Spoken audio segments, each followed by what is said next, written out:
आज की इस वीडियो में हम क्लास 10th का साइंस का पेपर डिस्कस करने वाले हैं जो कि अभी 19 सितंबर को ही हुआ था। यहाँ पर फिजिक्स के स्टार्टिंग के 3 चैप्टर इंक्लूडेड हैं, केमिस्ट्री के 2 चैप्टर इंक्लूडेड हैं और बायोलॉजी के स्टार्टिंग के 3 चैप्टर इंक्लूडेड हैं। यहाँ पर मैं आपको बता दूं कि इस पूरे पेपर में 20 MCQ हैं जिसको हम डिटेल में समझेंगे। उसके अलावा कुछ वेरी शॉर्ट आंसर हैं उनको भी समझेंगे और जो लॉन्ग आंसर और जो न्यूमेरिकल हैं अगर आपको उनमें डाउट रहेगा तो मैं उनके लिए सेपरेट वीडियो बना दूंगा। बाकी हम पूरे पेपर से गो थ्रू जरूर होंगे, ठीक है। तो देखिए सेक्शन ए है फिजिक्स का।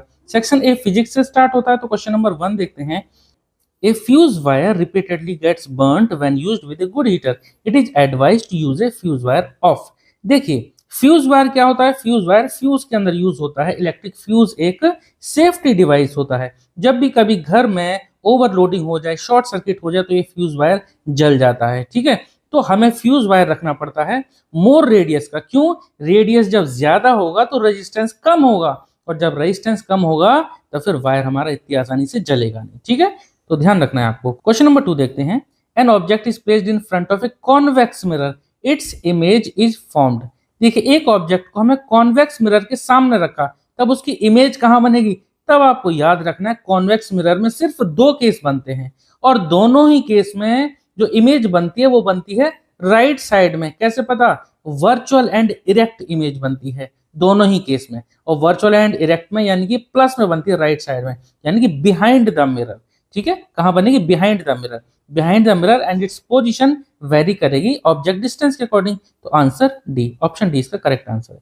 क्वेश्चन नंबर 3 देखते हैं। When light enters the atmosphere it strikes an extremely fine particles which deflect the ray of light in all possible directions. This is due to, ये क्या है?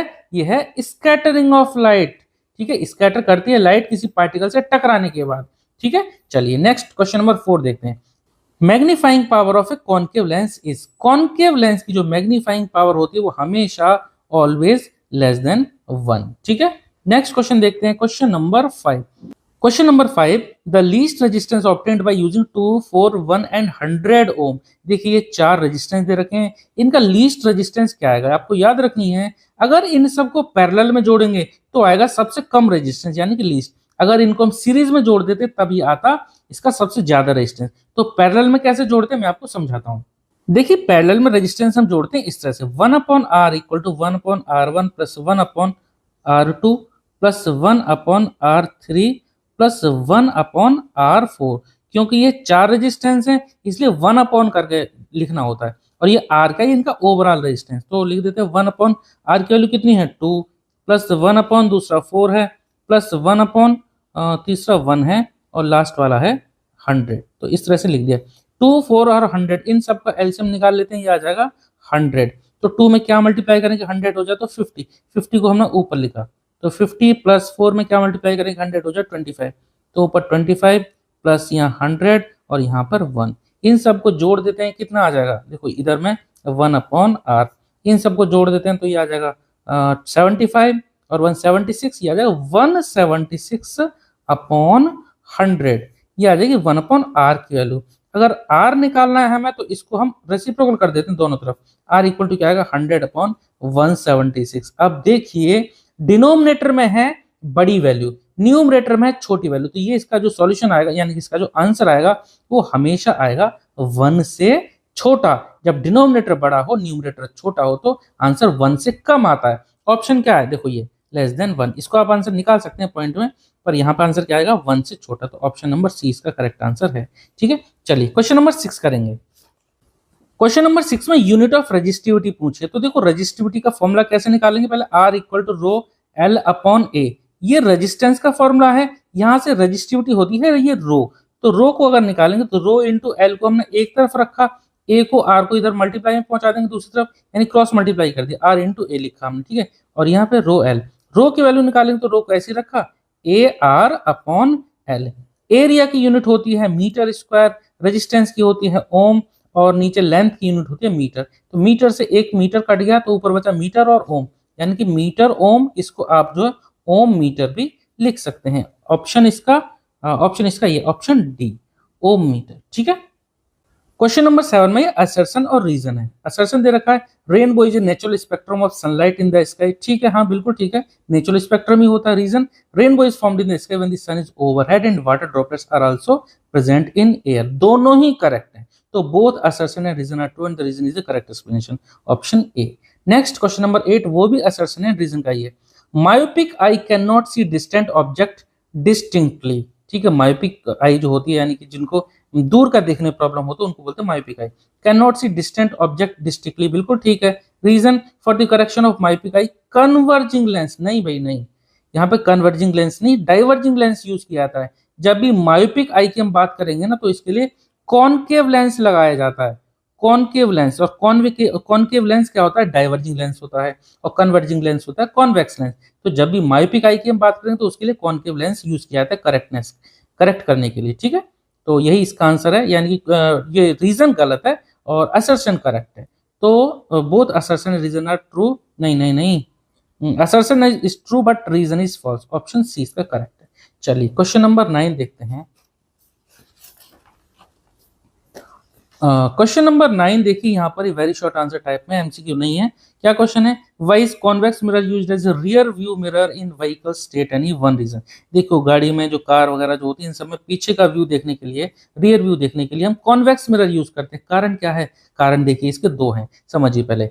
इसमें क्योंकि वर्चुअल एंड इरेक्ट इमेज बनती है, क्योंकि पीछे वाला देखना वो सीधी इमेज बने तभी तो हमें दिख पाएगा, तो वर्चुअल एंड इरेक्ट इमेज बनती है।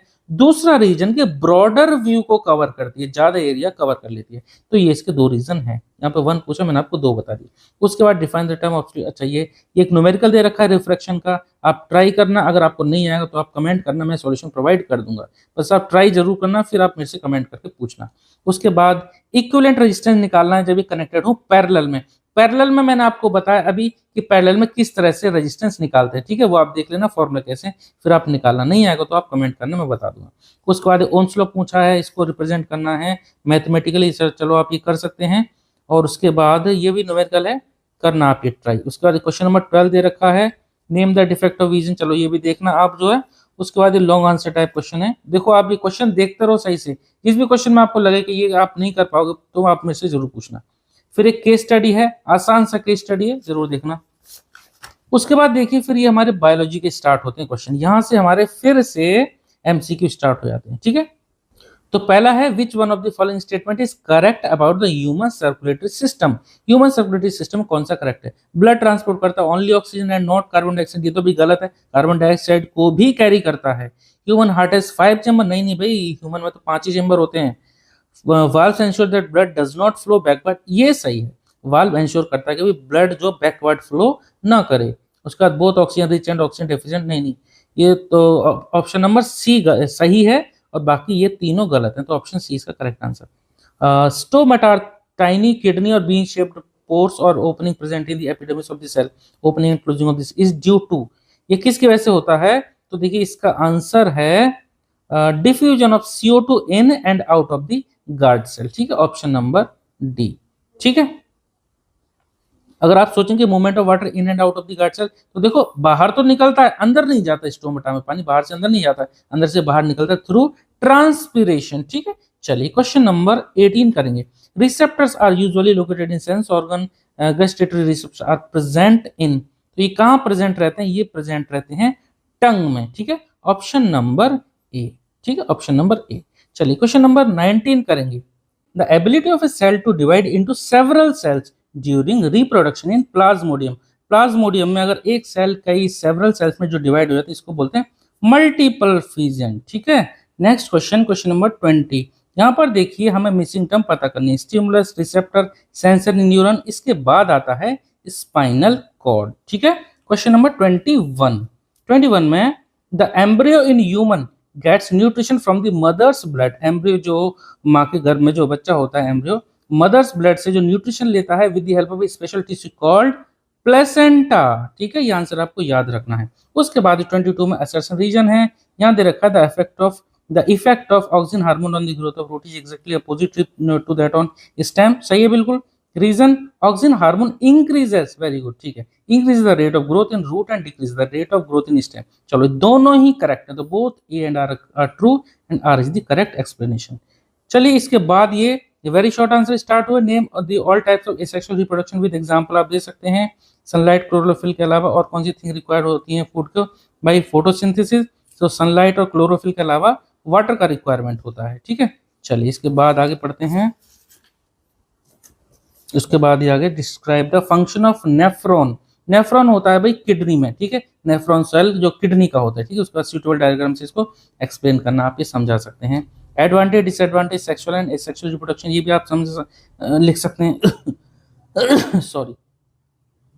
उसके बाद ये फिर लॉन्ग आंसर टाइप क्वेश्चन है। फिर ये केमिस्ट्री के फिर से एमसीक्यू क्वेश्चन स्टार्ट हो जाते हैं। Question number 29, brine is an, brine क्या होता है? नमक और पानी का घोल, यानी कि कौन सा है इसका, हाँ ये aqueous solution of sodium chloride, aqueous solution of sodium chloride, option सी।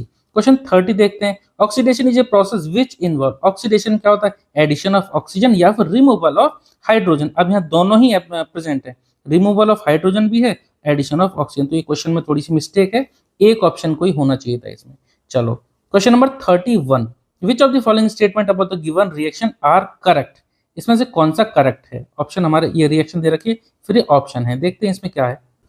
तो यहाँ देखो आयरन है, आयरन वाटर के साथ रिएक्ट करके Fe3O4 बना रहा है और हाइड्रोजन गैस रिलीज हो रहा है।